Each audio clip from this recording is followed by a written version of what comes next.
Jake Morrison pressed his face against the cold glass window of the space station. His breath made small clouds on the surface as he stared at something that should not exist. A huge alien ship floated in the darkness above Earth. It was bigger than any city he had ever seen. The ship looked like it was made of crystal and metal mixed together.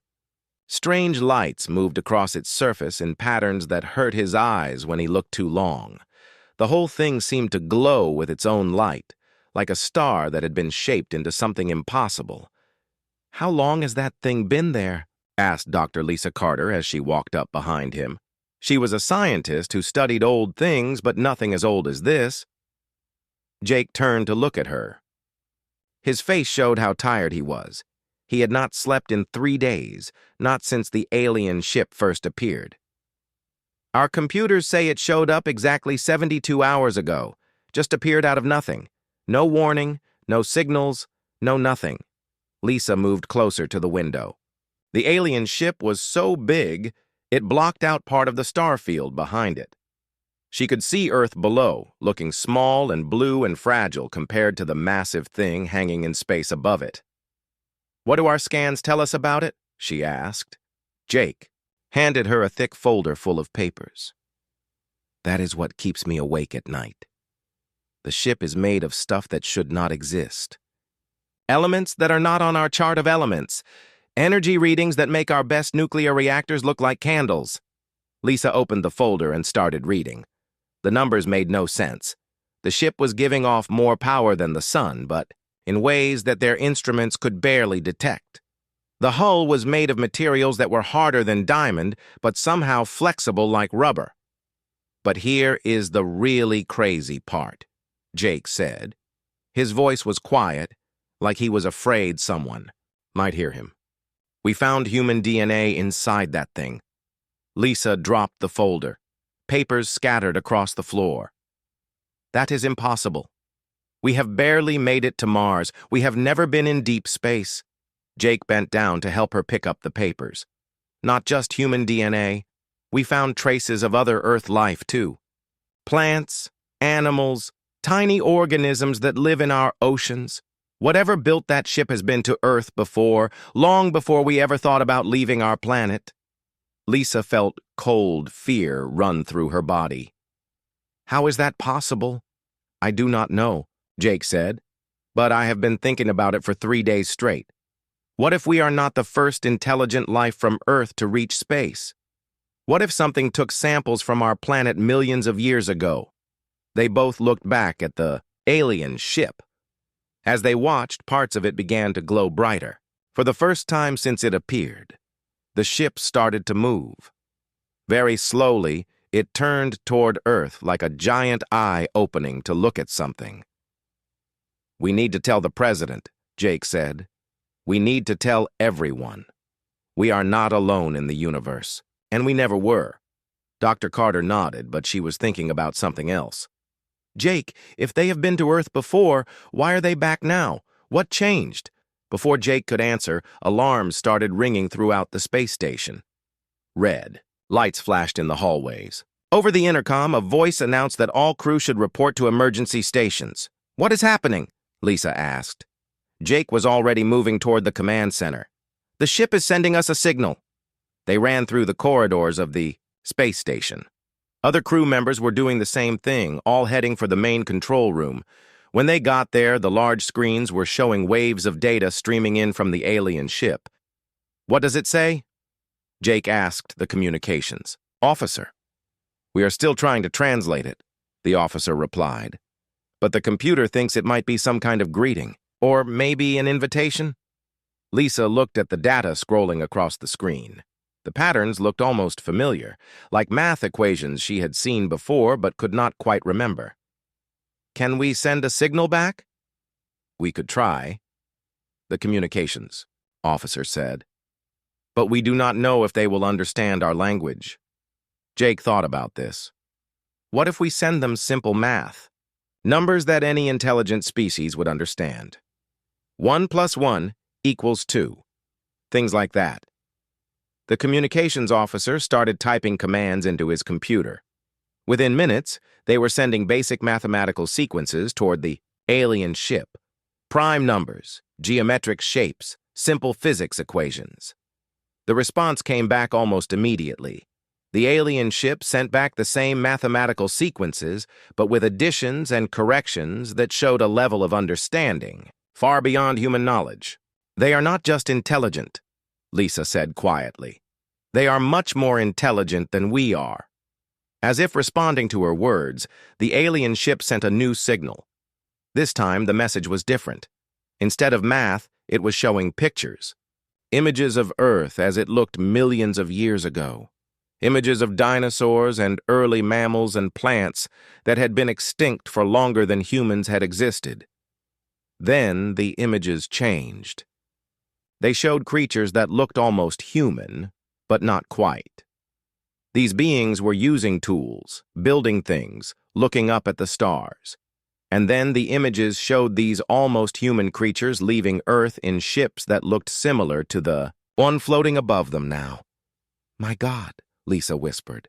"They are showing us our own history, but a history we never knew." The final image showed Earth as it looked today, with human cities and satellites and space stations. And then it showed a symbol that pulsed with bright light. The symbol looked like a question mark. "I think they are asking us something," Jake said. "But what?" Before anyone could answer, the alien ship began to change. Parts of its hull opened like flower petals, revealing chambers and corridors that glowed with warm light. A smaller ship, about the size of a passenger airplane, separated from the main vessel and began moving toward their space station. "They are coming here," the communications officer said. His voice shook with fear and excitement. Jake looked around the control room at his crew. These were good people, trained scientists and engineers who had dedicated their lives to exploring space. But none of them had ever expected anything like this. "We are going to meet them," he said. "Whatever they are, wherever they came from, we are going to talk to them.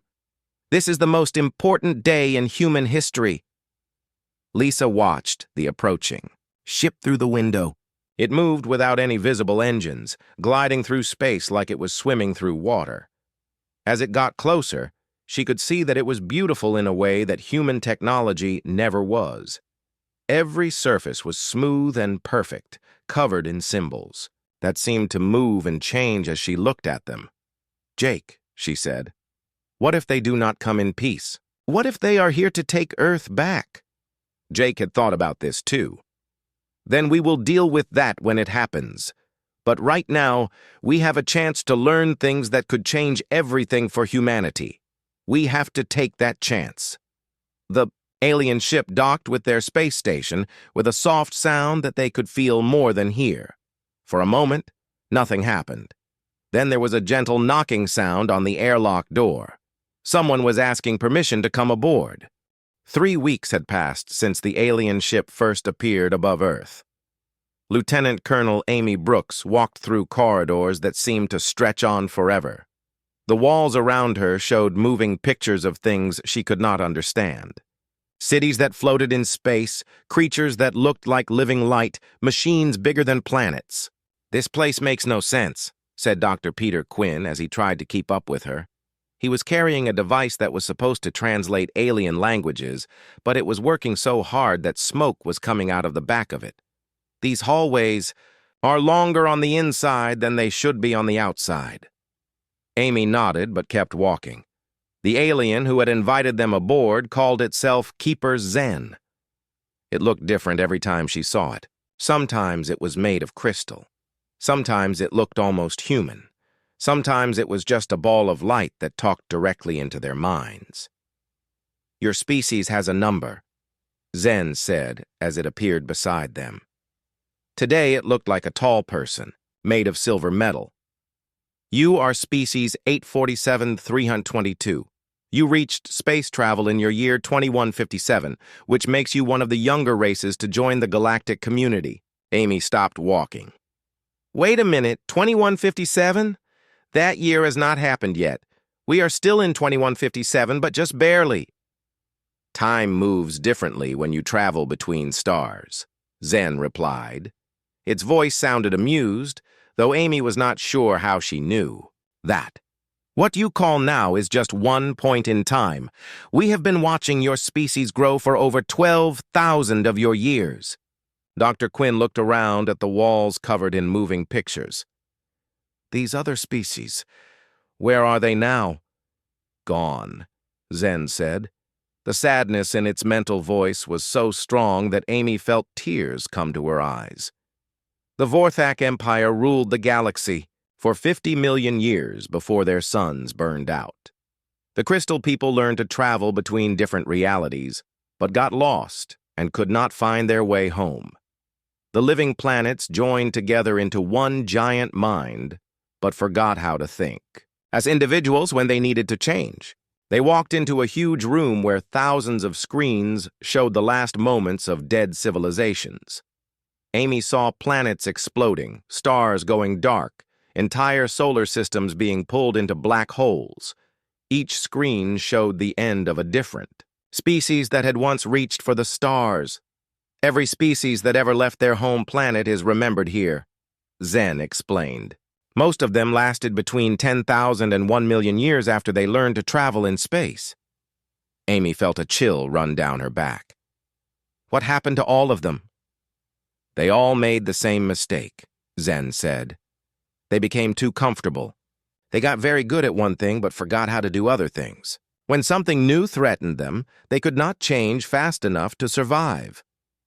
The keeper stopped in front of a large, empty space on the wall. This section is for species that might be different. In 47 million years of watching the galaxy, only 3 species have shown they might be able to last forever. And humans are one of them? Dr. Quinn asked. Humans, Zen said slowly, are the only ones still alive. Amy looked around the room at all the dead civilizations. What made the other 2 special? Why did you think they might survive? Zen touched the wall, and new pictures appeared. The eternal builders could make anything they imagined. They built structures that lasted for millions of years. They created art that could make you cry just by looking at it. But when a plague attacked their minds instead of their bodies, all their building skills could not save them. The pictures changed to show creatures that looked like living fire. The Harmony Collective could solve any problem by working together. 1 million of them could think as one mind when they needed to. But when they faced an enemy that attacked individuals instead of groups, their perfect cooperation became a weakness, Doctor. Quinn was writing notes as fast as he could. So they were too specialized. They were very good at one thing but bad at everything else. Exactly, Zen said. Every successful species becomes an expert at something. The Vorthak became perfect warriors. The Crystal People became masters of energy. The living planets became incredible at growing and spreading. But when they faced challenges that their expertise could not handle, they died. Amy studied the empty space on the wall. What makes humans different? You have never been good at just one thing, Zen replied. Other species we have watched develop one great skill and build their entire civilization around it. Humans develop many small skills and use them all together. That does not sound like much of an advantage, Amy said. Let me show you something, Zen said. The walls around them changed to show scenes from human history. Humans fighting with sticks and stones, humans building cities, humans creating art and music and poetry, humans exploring their oceans and climbing their mountains. Look at how your species responds to challenges, Zen continued. When humans face a problem they cannot solve with force, they use intelligence. When intelligence does not work, they use cooperation. When cooperation fails, they try creativity. When creativity is not enough, they go back to force, but with new weapons. You never rely on just one approach. Dr. Quinn looked excited. We adapt. When one method fails, we try something else. More than that, Zen said. You refuse to accept that anything is impossible. Other species calculate the odds and give up when the numbers are against them. Humans calculate the odds and then ignore them. Amy thought about human history.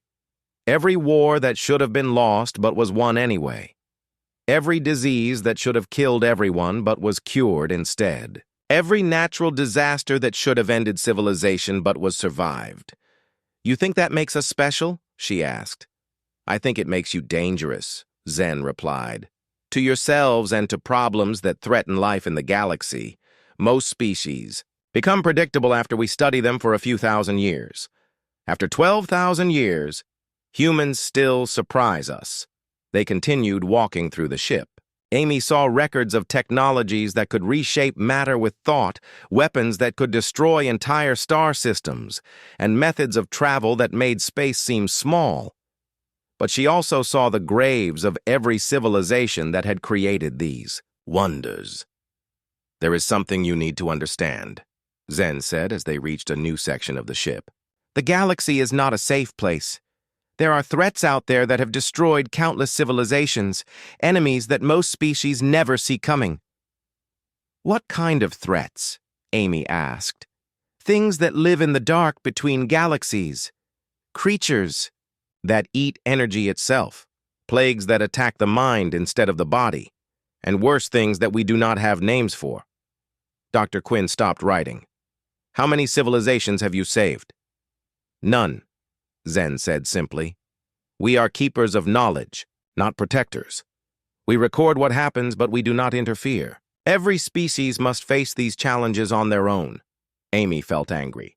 So you just watch while entire civilizations die? We preserve their memory so they are not forgotten, Zen replied. That is all any species can ask for.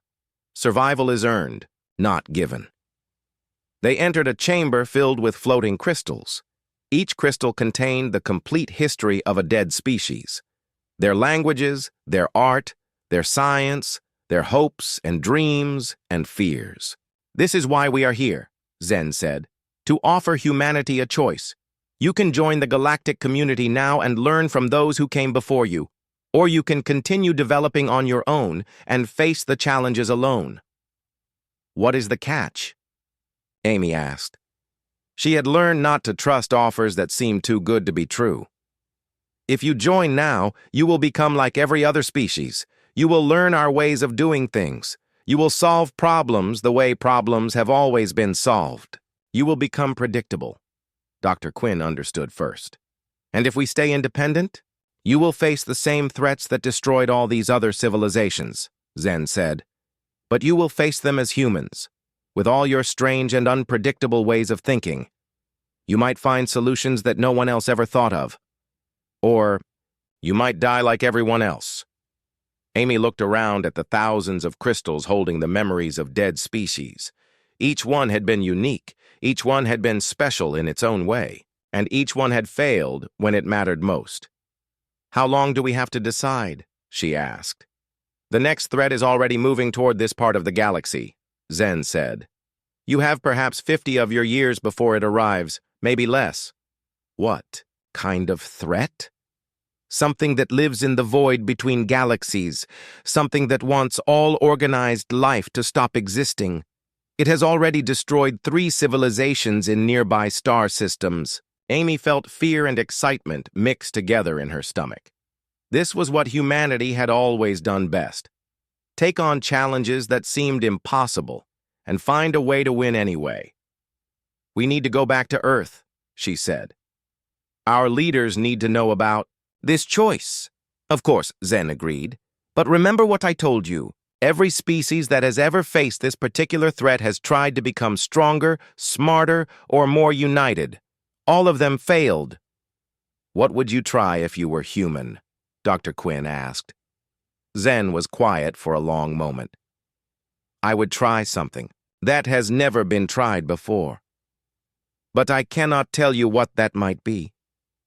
If I could think of it, it would not be uniquely human. As they walked back toward their ship, Amy thought about the choice they faced. Join the galactic community and become safe but predictable, or stay independent and face unknown horrors with nothing but human stubbornness and creativity. When she put it that way, The choice seemed obvious.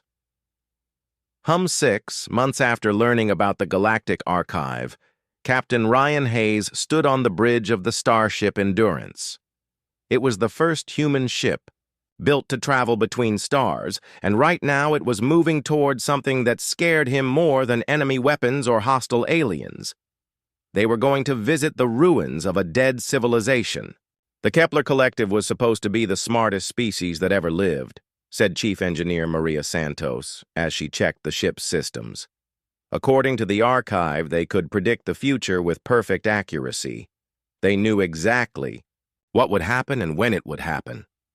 Dr. Helen Chang looked up from her science station. So what went wrong? How do you die when you can see the future? That is what we are here to find out, Ryan said. Through the main window, he could see their destination. It had once been a solar system with 12 planets and a bright yellow star. Now it was just floating rocks and cold darkness. Whatever had destroyed the Kepler Collective had been very thorough. "Captain," called out the navigator, "we are receiving a signal from something in the debris field. It appears to be automated." Put it on the main screen. The view screen lit up with an image of a structure that should not exist. It looked like a giant glass sphere floating among the wreckage of dead planets. Inside the sphere, lights were still blinking and machines were still moving after millions of years. "That is impossible," Maria said. "Nothing can run for that long without maintenance." The Kepler Collective specialized in building things that would last forever, Dr. Chang explained. According to the archive, they were obsessed with permanence. They wanted to create something that would outlive the universe itself. Ryan studied the structure. It was beautiful in a cold, mathematical way. Every surface was perfectly smooth. Every angle was exactly calculated. It looked like someone had taken the concept of perfection and built a machine around it. "Take us closer," he ordered. "But keep the weapons ready. Just because it looks peaceful does not mean it is safe." As they approached the sphere, more details became visible. The structure was covered in symbols that seemed to shift and change as they watched. Mathematical equations flowed across the surface like living things.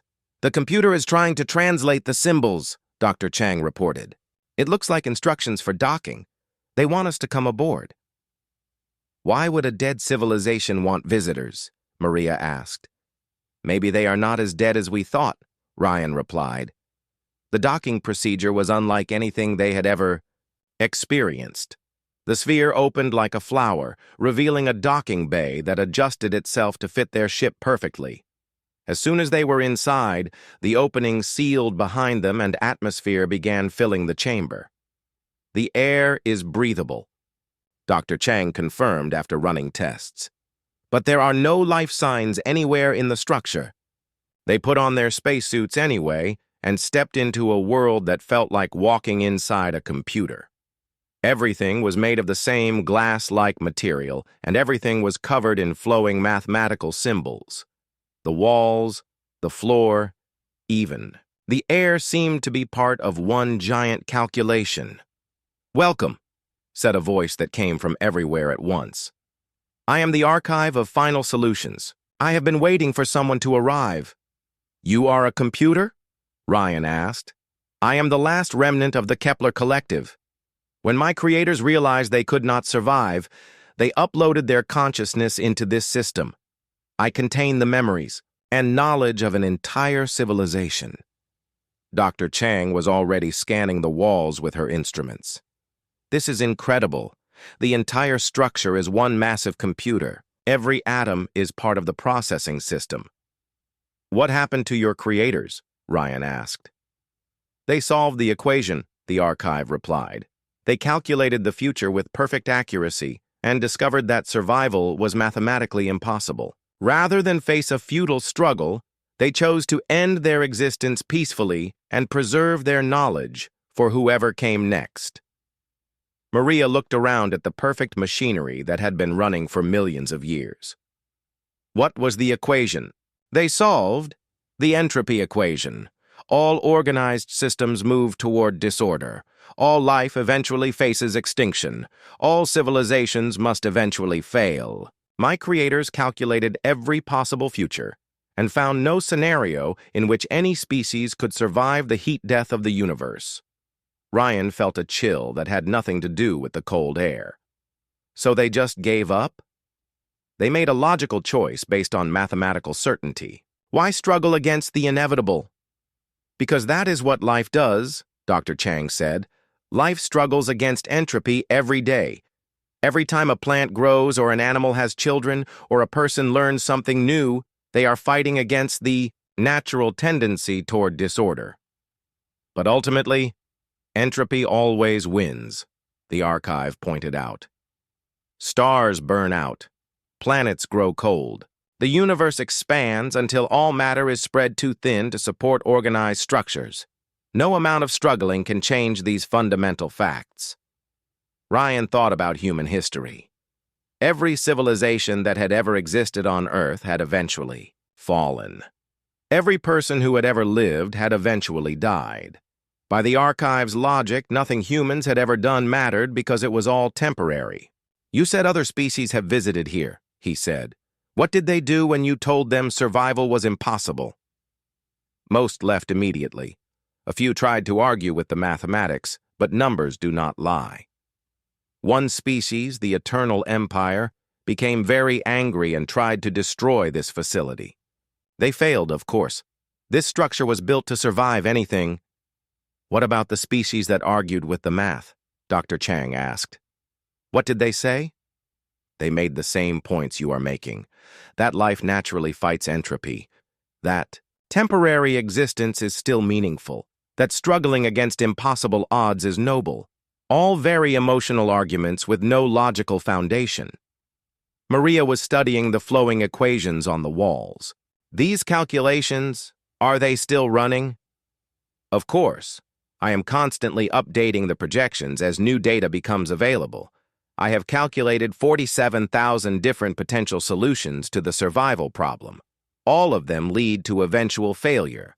Show us, Ryan said.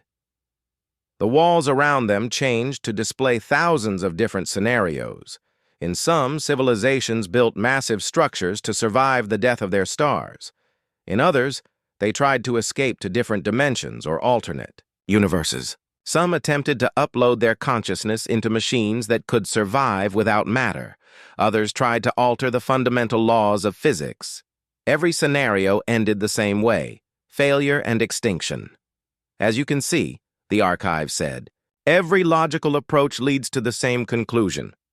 Survival is impossible. Ryan studied the projections.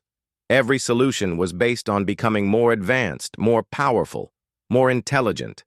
Every species tried to solve the problem by being better at what they already did well. Have you calculated any illogical approaches? He asked. Illogical approaches are, by definition, not worth calculating. They have no basis in reality. But, have you calculated them anyway? There was a pause. I do not understand the question. Dr. Chang was beginning to understand where Ryan was going with this. What if someone tried a solution that made no mathematical sense? Something that violated all principles of logic and efficiency? Such an approach would certainly fail. But have you actually calculated it failing? Or are you just assuming it would fail? Another pause, longer this time. I see. You are asking whether I have actually tested illogical approaches or simply dismissed them without analysis. Exactly. Interesting. Question. Give me an example of an illogical approach. Ryan thought about what made humans different from every other species they had learned about. What if a civilization deliberately made itself weaker instead of stronger? What if they spread themselves out across the universe in ways that made no sense? What if they gave up everything that made them an advanced civilization and became something completely different? That approach would guarantee failure. No organized system can survive by becoming less organized. But would it survive longer than an organized system that was trying to become more organized? The archive was quiet for several minutes. Around them, the mathematical displays began running new calculations at incredible speed. Symbols flowed across the walls faster than human eyes could follow. "Fascinating," the archive finally said. "I have never calculated scenarios based on deliberate regression. The mathematics become very complex when you factor in intentional inefficiency." "And what do the calculations show?" "Inconclusive results. Systems that deliberately become less organized are very difficult to predict. They might fail quickly, or they might survive in forms so changed that they no longer qualify as the original." "Species." Maria was watching the displays with growing excitement. "You cannot predict what humans would do because we do not follow logical patterns." "That appears to be correct. Your species consistently makes choices that violate optimal strategy. This makes your future trajectory impossible to calculate with any certainty." Dr. Chang smiled. "And if you cannot calculate our future, then you cannot prove that we will fail." "Also correct. You are the first species to present a scenario that my calculations cannot definitively resolve." Ryan felt something he had not felt since learning about the we. 2 years after the warning from the archive, Admiral Ben Carter stood in the command center of humanity's newest space station and watched 3 star systems die at once. The enemy had finally arrived, and it was worse than anything they had imagined. "The Void Hunters do not fight like any enemy we have ever faced," reported Commander Lisa Park from the bridge of the warship Resilience. "They do not want territory or resources. They do not even seem to want to survive. They just want everything else to stop existing." Ben studied the tactical display showing the battle zone. Where there had once been planets full of life, there was now nothing but empty space and scattered atoms. The Void Hunters had not destroyed the world so much as unmade them, breaking everything down to its basic components and spreading them across vast distances. "3 civilizations have fallen in the past 6 months, said Dr. Susan Mitchell, humanity's lead strategist. The Thermal Federation managed to hold out for 6 days before their defenses collapsed. The Crystal Syndicate lasted 3 weeks by hiding in other dimensions, but the Hunters followed them there too." Ben nodded grimly. Every conventional strategy had failed. Every weapon designed to fight normal enemies was useless against creatures that seemed to exist outside the normal. "Rules of physics. Show me the recordings from the fallen worlds," he said. The main screen lit up with images that hurt to watch. The Void Hunters looked like tears in space itself, dark shapes that moved without regard for gravity or momentum. When they touched matter, it simply stopped being matter. When they encountered energy, it dispersed into nothingness. "They are not alive in any way we understand," Dr. Mitchell explained. "They appear to be entropy given purpose. They evolved in the deepest parts of space between galaxies, where the universe has expanded so much that organized matter is almost impossible." "How do you fight something like that?" asked Lieutenant Colonel Sam Davis, commander of the human Space Marines. "Every other species has tried the same approaches," Ben replied. "Build bigger weapons, create stronger defenses, or try to hide where the Hunters cannot find them. None of it works." Dr. Mitchell pulled up files from the Galactic archive.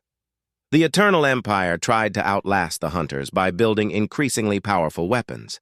They created devices that could destroy entire star systems, but the Hunters just absorbed the energy and grew stronger. "What about the Harmonic Collective?" asked Sam. "They tried to hide by making their entire civilization invisible to energy. Sensors. They synchronized their technology to match background cosmic radiation. But the Hunters eventually learned to detect organized thought itself." Ben walked over to the window and looked out at Earth. It looked so peaceful from here, with its blue oceans and white clouds. In a few months, the Void Hunters would arrive, and all of that beauty would be nothing but scattered atoms in empty space, unless humans found a way to do something that had never been done before. "Dr. Mitchell, in all the records we have, studied Has any species ever tried something completely different? Something that was not about fighting or hiding? Dr. Mitchell consulted her datapad. Most species try variations on the same basic strategies, make themselves stronger, smarter, faster, or less detectable. Some try to negotiate, but the hunters do not communicate in any recognizable way. But has anyone tried to become something the hunters could not process? Dr. Mitchell paused. What do you mean? Ben turned back to face the room. The hunters are perfectly adapted to destroying organized systems. They have evolved over millions of years to counter every type of technology, every form of energy manipulation, every method of preserving information. But their adaptations are based on patterns they have observed. So if we did something completely new, Sam began, it might take them time to develop a response, Ben finished. But no species has ever successfully created a truly novel approach. When facing extinction, most civilizations fall back on improved versions of what they already know how to do. Dr. Mitchell was already thinking ahead. That is where they made their mistake. They were thinking like civilizations. Explain. Every organized society has rules about what is acceptable and what is not. They have traditions, hierarchies, established ways of doing things. When they face extinction, they try to preserve those systems.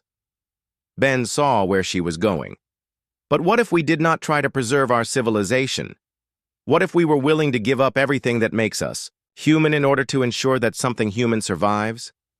The room fell silent. What Ben was suggesting went against every instinct of self-preservation that had driven human evolution for millions of years. Admiral, said Sam slowly, are you talking about abandoning our physical forms? Uploading consciousness into computers, like some species have tried? No. The hunters have learned to detect and destroy digital consciousness. I am talking about something much more radical. Dr. Mitchell was already running calculations on her computer. You want to disperse humanity across space and time in a way that appears random but actually follows hidden patterns. Exactly. Instead of trying to preserve human civilization in its current form, we deliberately scatter it in ways that look like natural breakdown. We encode human consciousness into cosmic background radiation, seed human DNA into asteroids and comets, embed human knowledge into the quantum fluctuations of empty space. Sam looked horrified. That would mean the end of humanity as we know it. It would mean the end of humanity as an organized civilization, Ben corrected. But it would not mean the end of humans. We would become part of the universe itself, hidden in plain sight. Dr. Mitchell was working frantically on her computer. The mathematics are incredibly complex, but it might work. If we could encode the complete genetic and cultural patterns of our species into naturally occurring phenomena, the hunters might not recognize it as organized life. How long would we stay scattered? Asked Sam. Until the hunters moved on to hunt other species, Ben replied. Potentially thousands or millions of years. And then, when the danger passed, the scattered patterns could reassemble into new human populations. The implications were staggering. Everyone alive today would have to give up their physical existence for a plan that might not work. Their consciousness would be spread across the cosmos, waiting for a distant future when it would be safe to be human again. There is another problem, Dr. Mitchell said. Even if the plan works, the humans who eventually reassemble might be very different from us. After being dispersed for so long, they might not remember our history or share our values. That is a risk we have to take, Ben said. The alternative is certain extinction. Over the following weeks, the plan took shape. Quantum dispersal devices would be hidden throughout human space, ready to activate when the Void Hunters arrived. Every human alive would be given a choice: undergo the transformation and become part of the cosmic background, or remain physical and face certain death. The response surprised everyone. More than 90% of humanity volunteered for the dispersal protocol. I do not understand, said Keeper Zen when it learned of the plan. Your species is choosing to cease existing as organized life. How is this different from suicide? Because we are not dying, Ben explained. We are becoming something the hunters cannot recognize as life. When they leave, we will return. But you will not be the same. The patterns that reassemble will be influenced by millions of years of cosmic background radiation. You may not even remember being human. Ben smiled. Then we will learn how to be human all over again. That is what humans do. We adapt. Zen was quiet for a long time. In 47 million years of galactic observation, no species has ever attempted anything like this. Good, Ben said. That means it might actually work. The Void Hunters arrived 3 months ahead of schedule.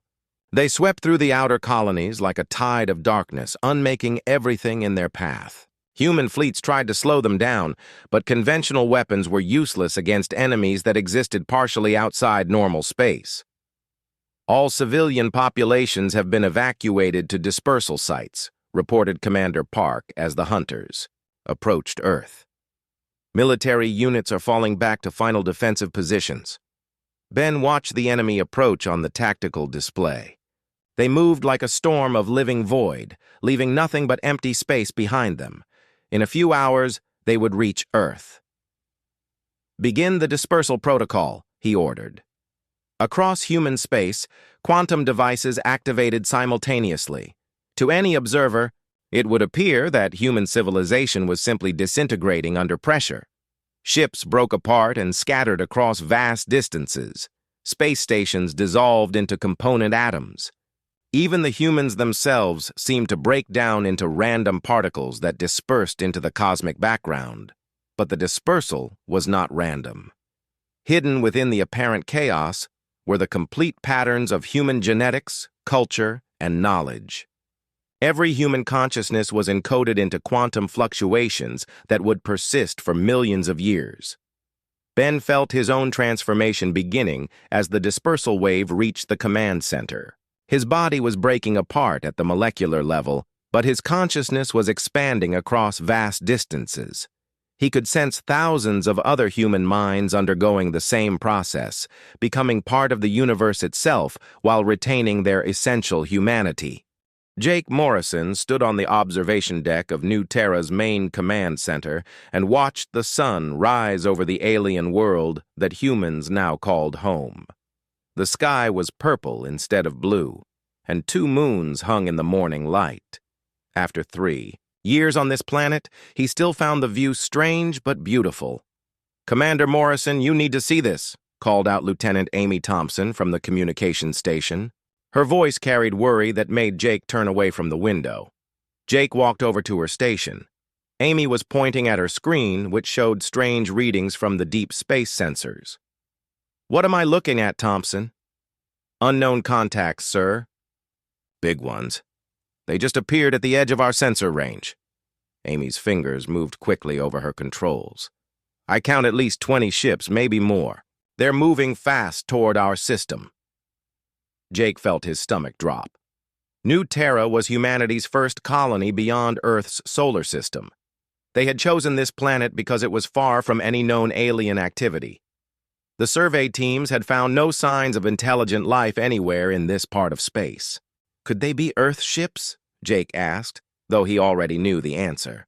No Earth vessel could travel this far without months of preparation and communication. No, sir. The energy signatures are completely unknown. These ships are using technology we've never seen before.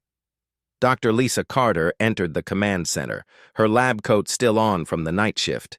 She was the head scientist for the colony and Jake's closest advisor. "I heard the alarm. What's happening?" Jake showed her Amy's screen. Lisa studied the readings for a moment, her face growing pale. "These ships are massive. Each one is at least 10 times bigger than our largest transport vessel. And look at this speed reading. They're moving faster than anything we can build." "How long until they reach us?" Jake asked. Amy checked her calculations twice. "At their current speed, about 6 hours." Jake activated the colony-wide communication system. His voice echoed through every building, workshop, and living area on New Terra. "Attention all colonists. This is Commander Morrison. We have detected unknown ships approaching our system. All civilian personnel should report to designated emergency shelters immediately. This is not a drill. The next few hours passed in a blur of activity. New Terra's 18,000 colonists began moving to the underground shelters that had been built as protection against the planet's violent storms. Jake coordinated the evacuation, while Lisa worked with her science team to learn more about the approaching ships. "Commander," Lisa called out from her station, "I'm picking up some kind of transmission from the ships. It's not directed at us, but we can intercept it." "Can you understand it?" "Not the language, but the transmission patterns suggest organized communication between the ships. This is definitely intelligent alien life, and they're coordinated." Jake looked at the tactical display showing New Terra's defenses.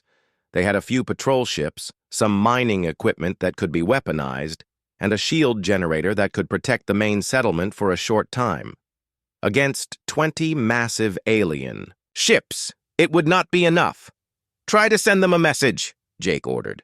"Basic mathematics, peace symbols, anything that might show we're intelligent and not hostile." Lisa worked quickly to compose a transmission using simple mathematical concepts and peaceful intentions. They broadcast it toward the approaching fleet on multiple frequencies. The response came 30 minutes later. The alien ships dropped out of faster-than-light travel at the edge of New Terra's atmosphere. Jake could see them through the command center's windows.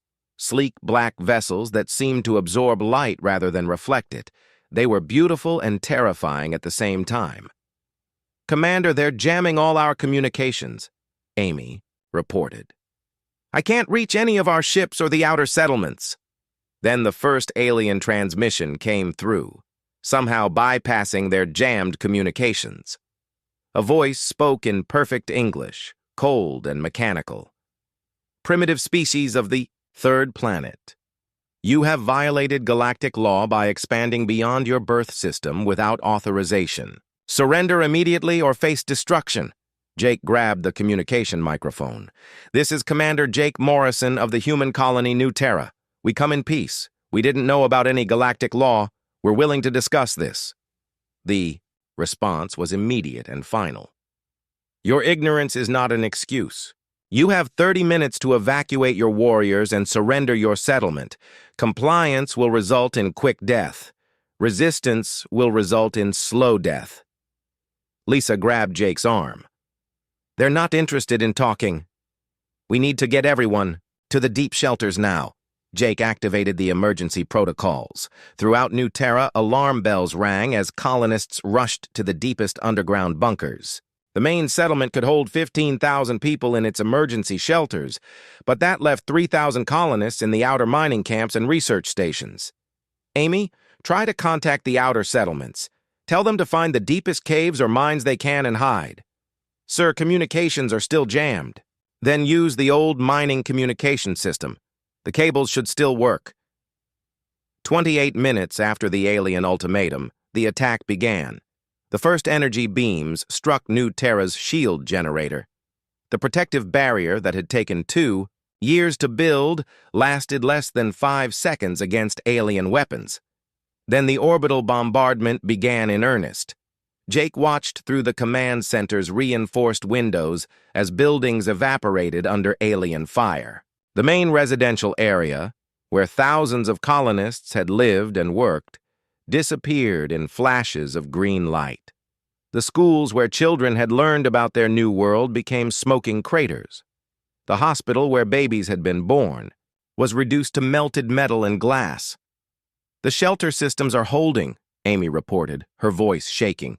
"But the surface installations are gone." Lisa was working frantically at her science station. "I'm trying to analyze their weapons. If we can understand their technology, maybe we can find a weakness." The bombardment continued for 6 hours. When it finally stopped, 80% of New Terra's surface installations had been destroyed.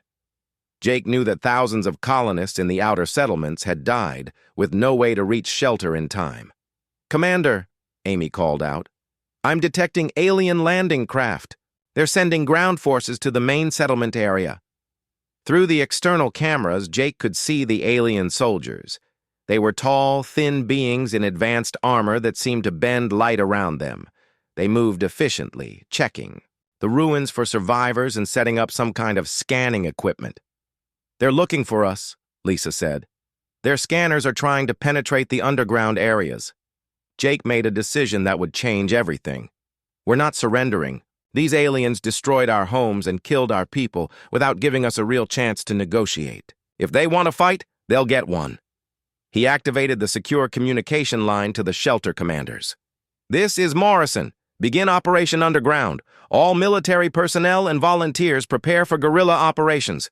We're taking our planet back." Lisa looked at him with surprise. "Jake, they have technology far beyond ours. Their ships could destroy us easily." "Maybe. But they made one mistake. They left survivors, and those survivors know this planet better than they do. New Terra has thousands of caves, underground rivers, and volcanic tunnels. If we can get the colonists to the deep cave systems, we might have a chance." Over the next few days, Jake organized the evacuation of the surviving colonists to the planet's vast cave networks. Pete Rodriguez, the chief mining engineer, knew the underground systems better than anyone. He led groups of families through tunnels that connected to natural caves extending for hundreds of miles. The aliens controlled the surface, but the underground belonged to humanity. The real war for New Terra was just beginning. Jake Morrison had been a simple colony commander a week ago. Now he was leading humanity's first resistance against an alien invasion. As he looked at the faces of the survivors in the caves around him, he made a promise. The aliens had struck first, but humans would have the final say.